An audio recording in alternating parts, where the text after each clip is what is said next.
Sahana Vavatu Sahanau Bhunaktu Saha Viryam Karavavahai Tejasvinavadhitamastu ma vidvishavahai. Om Shanti Shanti Shanti.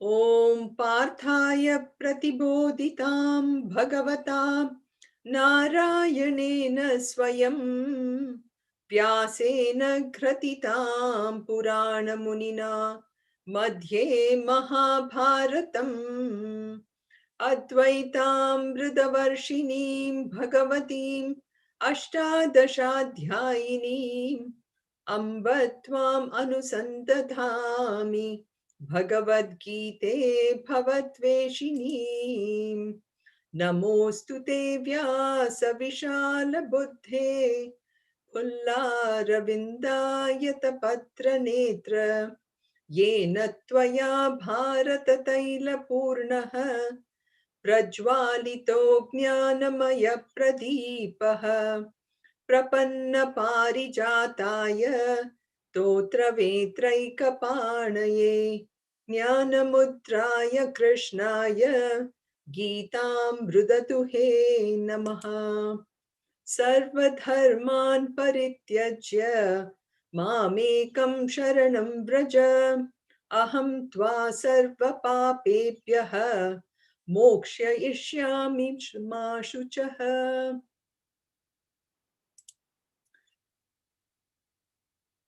So welcome to the 8th session of Bhagavad Gita.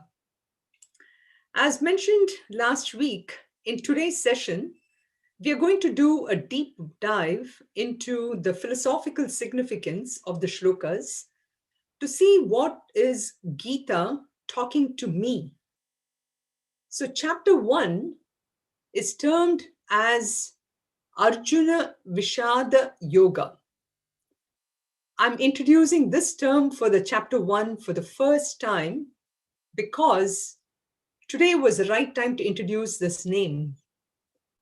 Because the first chapter deals with a crisis condition, and this crisis condition can come in anyone's life. This crisis can be due to any reason. It could be a personal, it could be a family related, perhaps a loss of a loved one. Perhaps it is some family relationship breakups, work situation, where one gets too overwhelmed in situation with lots of projects and too much to do. The year has just started and I know the work is piling up. Health situation. So it could be any different situations. In all this, the crisis is not an expected situation. It is an unexpected challenge. A challenge which was not well estimated or expected. And it is also a challenge because of dharma. Dharma, which could be a duty, a responsibility, obligations, where I am not clear exactly what I'm supposed to do in that situation. That leads to a crisis. So during all these situations, we go through both mental and physical agonies, like physical symptoms like headaches, body aches, and then even extreme situations of parched throat.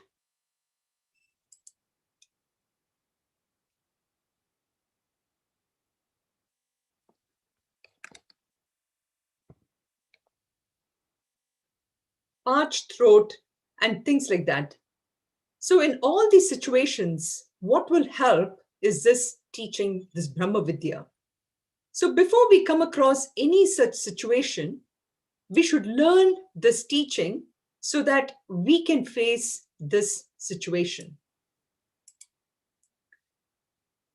Arjuna was very fortunate that he had Bhagavan in his life at that time to pull him out of his crisis.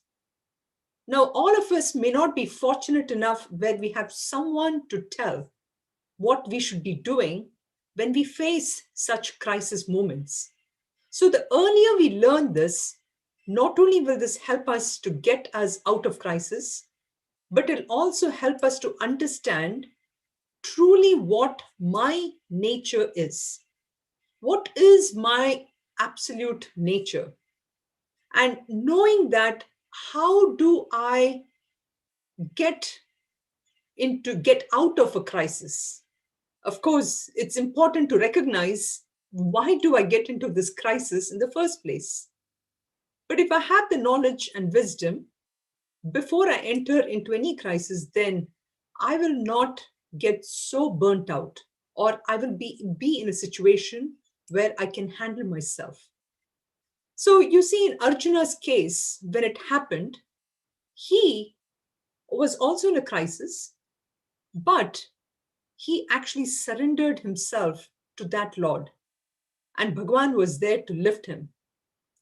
So we have to study Bhagavad Gita not really as a spectator watching Arjuna's condition and studying about him and what he went through. For my moksha, I have to look at it in the first person. So if I study Gita with the idea that there is some Arjuna or some other Krishna and they are having a discussion, then for me there is no freedom from sorrow. But if I look at it as something that I, in any situation can, if I'm in the situation what Arjuna was faced, then there is something that I can learn from this. We may not all be in a war, but we should be able to relate to this. And therefore, let's not get into any vishada or extreme grief, but let's recognize that this knowledge is there to help me, pull me out of this. So Gita for sure is for me. So we've seen so far where this Gudakesha was taken by Rishikesha, that is Krishna, Gudakesha referring to Arjuna, and Krishna took him directly to the middle of the battlefield. And he says, Etan samavetan kurun pashyati. See all these Kauravas. Now, this statement by itself should have been taken just and at its face value. But we saw how it shook Arjuna. Arjuna was a king. Now, we are not kings, but yet the responsibilities, and this is where the aspect of dharma comes into play, that whenever we take any charge or responsibility, we need to fulfill it for that purpose and that purpose alone. I cannot be looking at what is in it for me, what is in it as a bhoga, or what is in it that a result that I'm expecting from it. So these are the lessons from Dharma Samsthapana, which is presented in the Gita.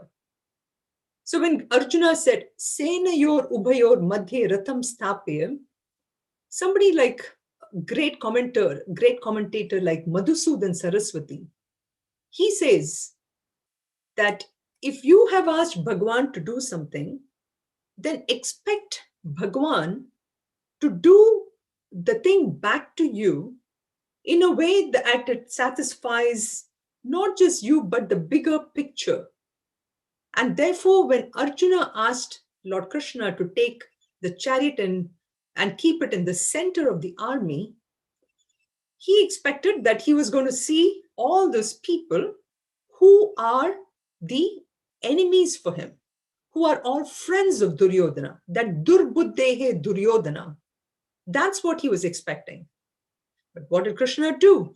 He actually kept it right in front of Bhishma and Drona, just to show that there is some weakness in Arjuna that needs to be conquered. And I know that we will be talking about that weakness later, but that aspect of keeping him right in front of Bhishma and Drona, and also the people who are surrounding next to him, clearly shows that God is always there to take care of us in a much larger way. When we pray to God for a certain accomplishment of something for us, we look at it from a very narrow vision on what is in it just for me. We expect Him to do exactly what is in it for us. But God, on the other hand, does much more than that. He actually looks at things that I can improve even further. So, what I look at sometimes as a crisis in my life actually comes as a way of helping me to grow out of the crisis, which is what happened to Arjuna in this case, when we had Krishna take Arjuna and kept him, placed him right smack in the middle of the field in front of Drona and Arjuna. So, this is what we need to understand, that this aspect of what God does for us is meant for a much bigger cause. So, the breakup of this chapter, where we have seen so far, we have shlokas 1 to about 20.5, which sets the stage for Arjuna to fight. And this is directly from the Mahabharata, and there's a connection to that main grantha of Mahabharata. And at this point in time, Arjuna was ready to fight. There was absolutely no thought in his mind what this war was about. And then shlokas 20.5 to about almost 27.5, we see Arjuna examining the war situation, and slowly we find that the grief has now entered into his mind. The Vishada, the grief, is entering into his mind, and his mind is now gone for a big spin. He has already lost control of the situation, and with whatever was happening, he was not having a control on it at all. So that Arjuna, who was dynamic in the first part of the scene, now becomes a nervous wreck. And you see that in shlokas 27 to 37, that psychological problem of Arjuna is shown. And in and through each one of those shlokas, we can actually see some things that can resonate with some things that happens in many of the situations. And then beyond the psychological problem, we see Arjuna in a very pathetic state, where he tries to even justify his condition through his own understanding on what his responsibility was to be, or his dharma. So this in nutshell gives you a breakup of the whole chapter itself.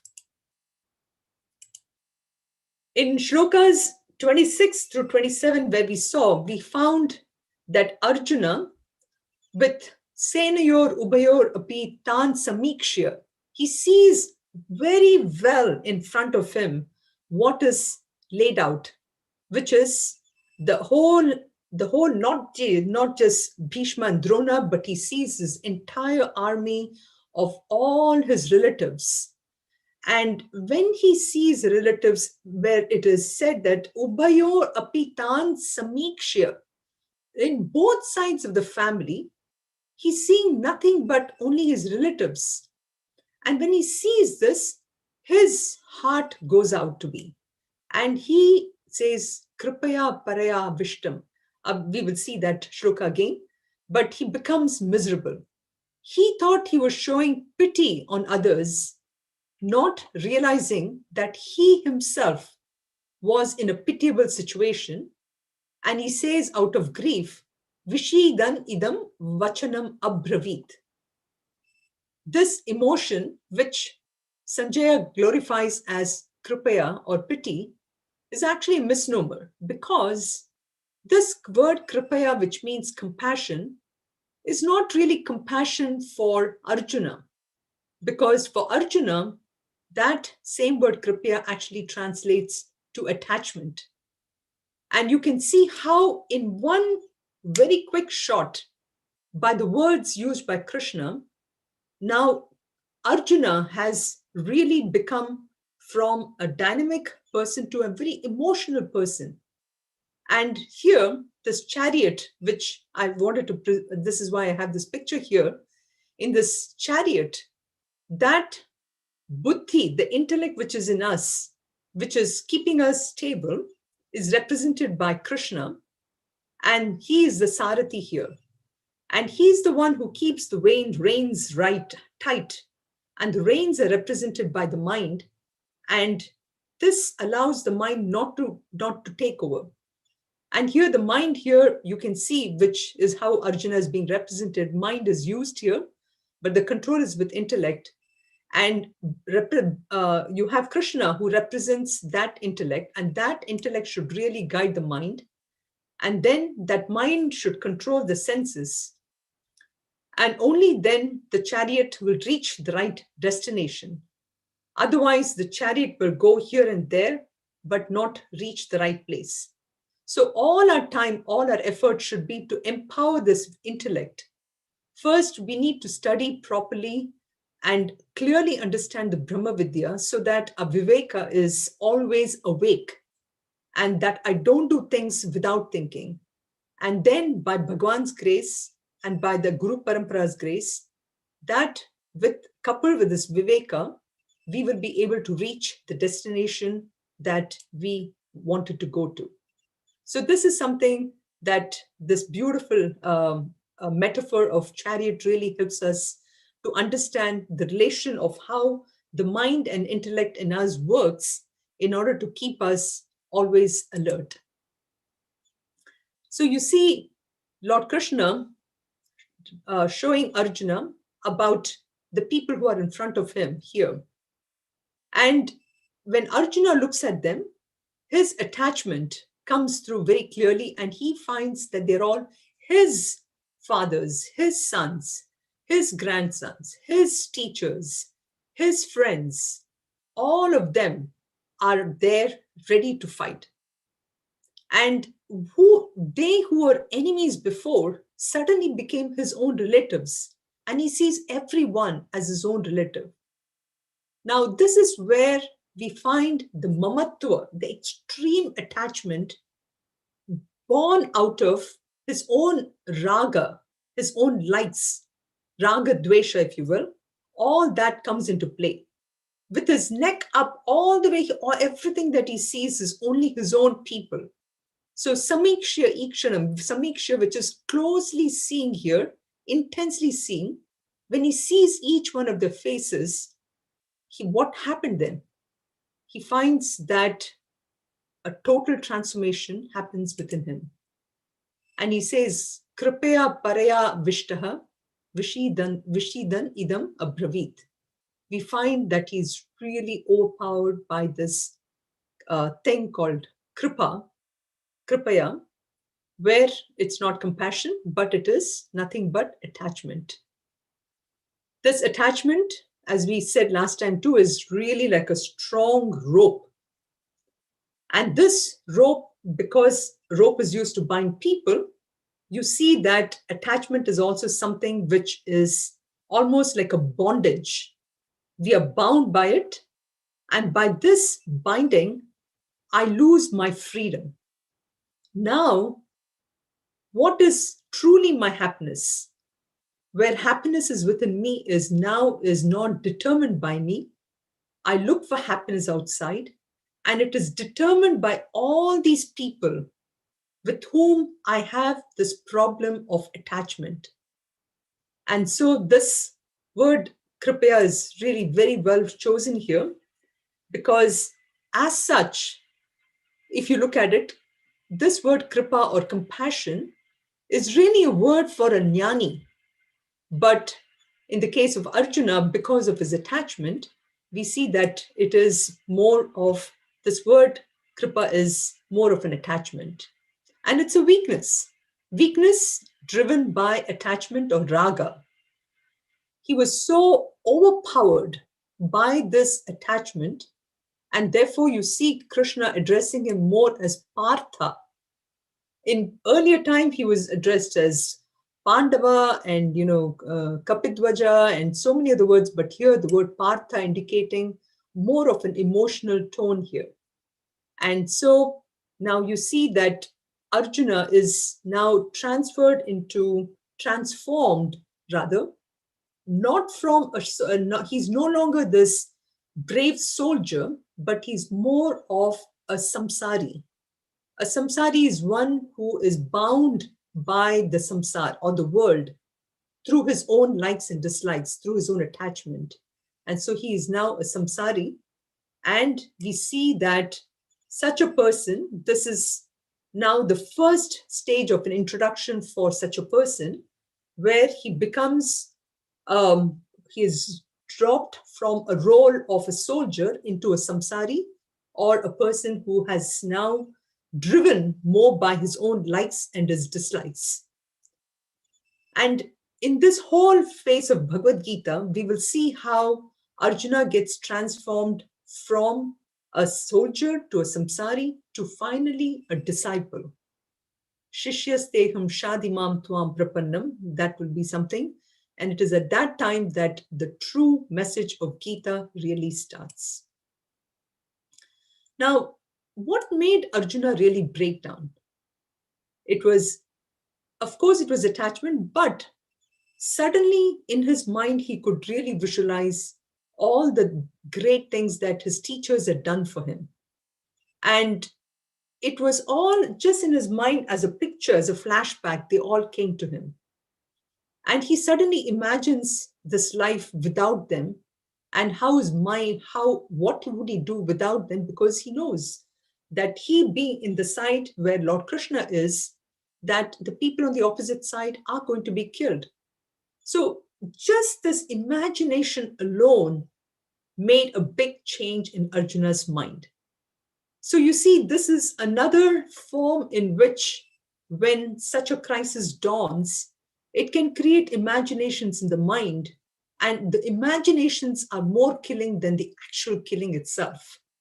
So Arjuna is now turning from this attachment to now where the attachment changes into sorrow or shoka. And he becomes very sorrowful because he thinks he's now going to kill everyone.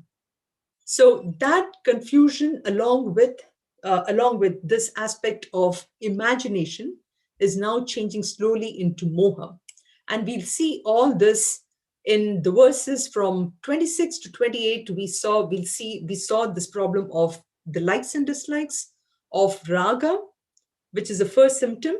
And from here on up to about verse 31, Sri Vyasacharya shows how this changes into a sorrow or grief. And from there onwards, all the way then, how his mind is so deluded and his mind is so filled with imaginative things on what was going to happen that he starts speaking like a madman.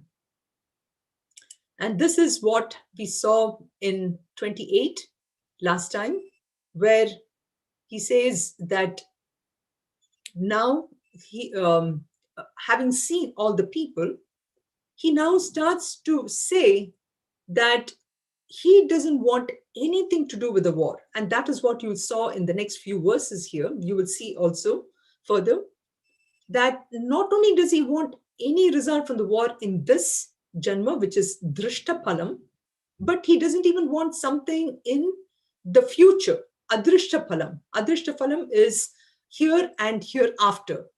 So both of this you will see being echoed in all these verses. So starting with this one, in where he says, Sidanti mama gatrani mukham cha parishushyati vepatushcha sharire me roma harshashcha jayate. This is all the physical symptoms that he goes through. And he says, my limbs are failing, my mouth is so parched, my body is quivering, and my hair stands at an end. Now, when we go through such crisis, depending on the extreme nature of crisis, we go through different layers of symptoms, maybe not to this extent, but to some extent, which gives us an idea that something is not right, where I have not made the right judgment of a certain situation. So what do I have to do? So this is one of the physical ways in which he talks about this situation. And then moving on to, he says, I can't even stand in my chariot. My mind itself has now succumbed to such a situation. So we see how the intellect is not thinking correctly here. And because the intellect itself is so overpowered, think about the chariot example here. The intellect being so overpowered here, you see that the mind itself is affected, and the pranas and the senses. And with all this, all these things are happening. So because of this, he's saying that that great bow which was given to him by Agni Devata, Gandivam, that is falling out of his hand. Gandivam samsrite hastat. Tvakchaiva eva paridakhyate. His skin is burning all over. And he's just unable to fathom what is happening in all this. So this indicates again that the problem is really not in his body, but it is actually in his thinking. He has not made the right estimation of the situation or even his own abilities. So this is not just Arjuna's problem. It can be a universal problem. The only thing is that the object of attachment is different. When I gave those different scenarios before, whether it's a family issue or a personal issue or work situation, the object outside can create different feelings within us, and there is a choice on how we want to take it. Do we look at it from my angle, or do we look at it from a universal angle? So this is the thing which Vyasacharya wants to show, that since this attachment was so intense, the grief was also intense. And when the mind is so intensely afflicted, the sufferings will overflow into this kind of physical body. But if it's a milder situation, then accordingly it works in different ways. And so he says, Krishna, imam svajanam drishtva. See, I'm seeing these people who are all my relatives, and I belong to them, and they belong to me. And this is again the problem of our own ahankara and mamakara. So we get the sense of belonging, that I belong to these people and someone else belongs to me. And this is the word, this keeps coming up again and again. And Arjuna gets totally affected by this situation. And not only that, he starts to say that nimittani cha pashyami viparitani cha keshava, where he's saying that I'm now seeing omens. I'm seeing things which are not supposed to be there, and there all seems to be adverse omens. Again, it shows a deluded mind, and classic example of depression itself.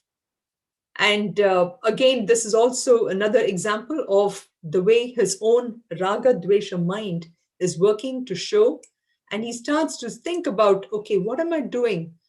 Am I, for whom should I live? What should I do here? And he starts saying, Nacha Shreya Anupashyami Hatva Swajana Mahave. I don't see any good in killing any of these, my own people in battle. So almost trying to say that his whole life is empty and meaningless. And this is, and then he continues to go on to say, Na kangshe vijayam Krishna, nacha rajyam sukhani cha, kim no rajyena govinda, kim bhogai jivitena va. You see, that Arjuna, who was so wanting this kingdom back, wanting to win this war, and having Krishna at his side, now he goes on to say that he's not even interested in this victory. He's not interested in the kingdom, and he's not interested in the pleasures or anything. All the things which he has worked so hard to do, to get to, and now he does not even see any use for it. It's again, nacha shreyo nupashyami. He does not see any use in this. And all those people whom he thought as enemies, now he wants to just wants to not do anything at all. So he continues to say, after destroying my people, my life is meaningless. And what about victory in the war? Na kangshe vijayam Krishna. Even though I do not see any meaning in this victory, you should remember that when he was about to start, what was the purpose? The purpose was very clear. The purpose was that this is a fight between dharma and adharma. And now he seems to be embracing the adharma itself. And so, again, continuing on this theme, he continues to say, he did this, Yesha marte kankshitam naha rajyam bhoga sukani cha ta ime vastita yuddhe pranam styaktva dhanani cha. He seemed to have forgotten completely the original purpose of Mahabharata. All through he had wanted the kingdom, and the purpose of the entire war was to get that. And all this was actually in line with his own dharma as a warrior for which you had worked hard and to fight for this. But here now he wants to just not have any one of them. And he wants to, he says, all those people who are standing right there who have already given up their life, because again, he was so confident at that time that he could actually kill them, right? So he sees them and he looks at them and says, why would I want to do this? So, and then he looks, this was said before too, and he says this again, Acharya Pitara Putran, Tam Acharya Putra Putraha, Tatha Evacha Pita Mahaha, Matula Shvashura Pautraha, Shala Shambandinas Tatha. So he again points out these people are all my teachers, my fathers, my sons, all these people. He's again, you can see delusion at work, and also he's just repeating the same things and he's not able to, he finds it extremely difficult to handle the situation.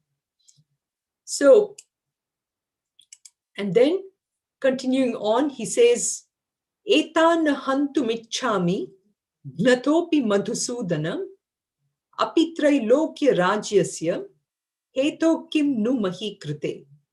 He continues to say that Etan hantu michchami, these I do not wish to kill, even though killed by them. So look at him. He is now surrendering almost to the enemy. He's trying to say that even if they kill him, it's okay, but he doesn't want to kill them. And even if all the three worlds were to be offered, this is, the earth, the heavens, and the lower worlds, he doesn't want anything to do with that. So if that itself he doesn't want, then why would he even want like his own kingdom back?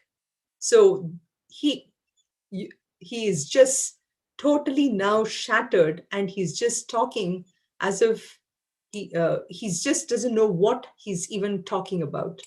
And he continues to say that he doesn't think the war is justified. And so continuing on, he feels, this is one of the interesting shlokas where he says that he recognizes that what Duryodhana and everyone did was wrong, and yet he feels that he doesn't want to kill them. Nihatya dharta rashtranaha ka priti sya janardhana papameva shraye dasmat hatvetanat tatayinaha. Nihatya dharta rashtranaha ka priti sya janardhana papameva shraye dasmat Hatvaitan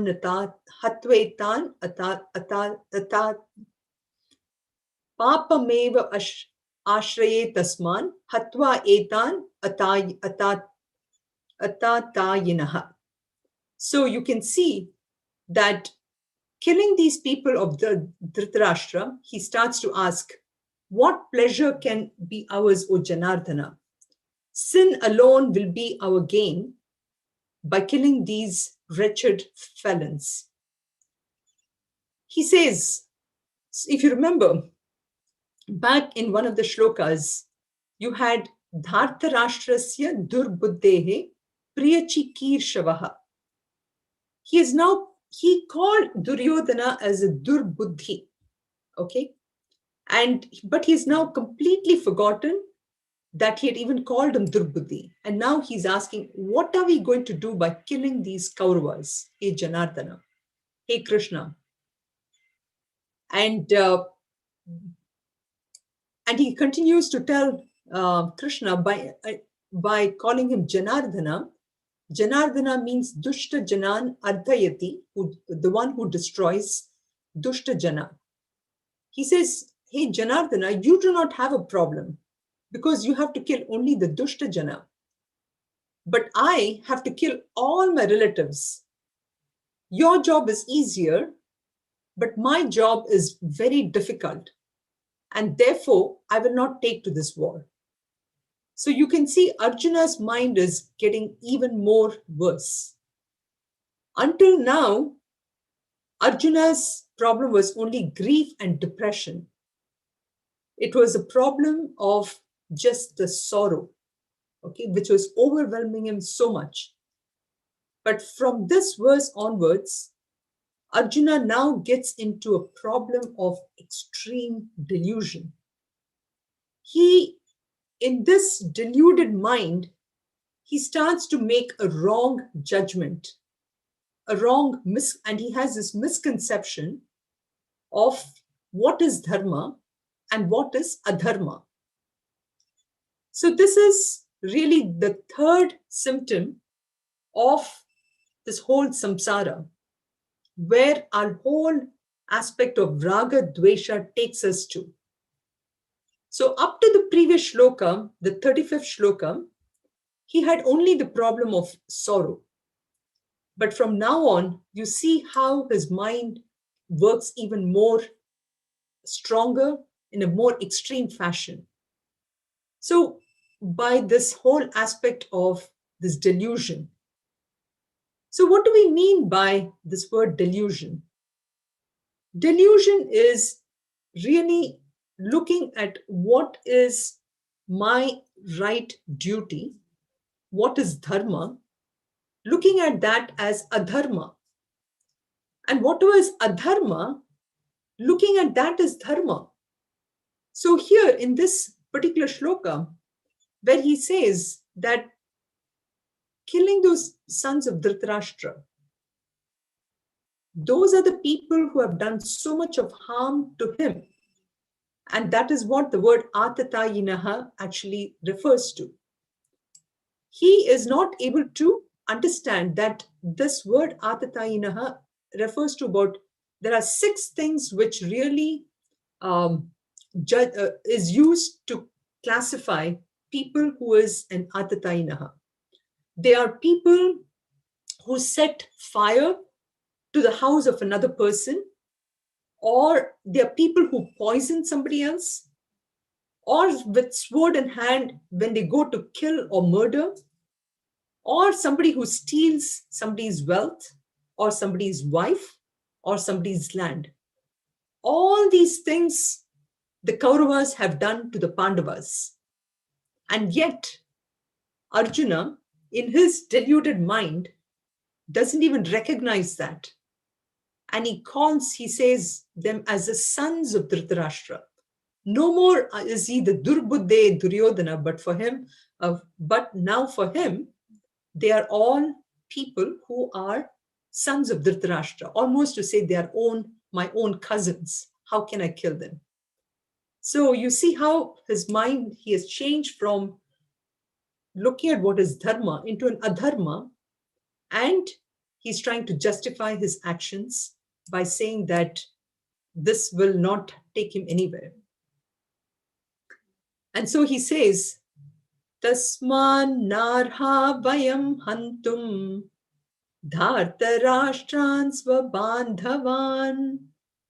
Tasman narha vayam hantum dhartarashtran svabandhavan. Swajanam hi katham hatva. Swajanam hi katham hatva. Sukhinasyama madhava. Sukhinasyama madhava. So then he says, we are not justified to kill Dhritarashtra's sons our own relatives, for swajanam hi katham hatva, for having killed our own kinsmen, how can we be happy, O Madhava? So you can see how now he's getting into this next phase where he's trying to justify his actions. If you remember, till 37, we said was literally his psychological condition. And from here on, he tries to convince Krishna that what he's doing is right, and how Krishna has to now agree to what he's saying. So he starts to come with a list of elaborate arguments, just like a lawyer. And he says, therefore, because of the reasons I've given, it is but a proper conclusion. Vayam dhatarashtran hantum na arhaha. We should not kill these people. And why? Because they are swabhandavan. And here he says swabhandavan, meaning that they are our own kith and kin. So that means, according to him, there are two dharma shastras. When our relations commit mistake, one law, and somebody else commits another mistake, that's another law. So this is how we all try to justify things when some things are going in this world, right? So imagine, for example, if we had a law for every individual, what would happen then? But Arjuna is saying that they're all swabhandavan, they're my own relations. And therefore, I should not be killing them. And if I do kill them, how can I enjoy a happy life? And then he tries to show that his happiness is more important than dharma. So this is kind of an indirect conclusion of Arjuna, which doesn't make any sense at all. So another major thing where his mind, a deluded mind, is trying to justify something which is adharma as dharma. And moving on to the next shloka here. Yadyapyete na pashyanti lobopahata chetasaha. Yadyapyete na pashyanti lobopahata chetasaha. Kulakshayakritam dosham. Kulakshayakritam dosham. Mitradrohe cha patakam. Mitradrohe cha patakam. So now he says, you can see his confusion showing through even more. He says, though they do not see, due to their intelligence being clouded by greed, lobaha, greed, upahata chetasaha, okay, due to their intelligence being clouded by greed, kulakshayakritam dosham, the evil in the destruction of families, nor any sin in cruelty to friends, though they do not see that. Kulakshayakritam dosham, mitra drohe cha patakam. So we think Arjuna is trying to show that he thinks that he has a clear vision now. And until he came to the battle, he did have a clear vision, but you can see that his vision is actually slipping.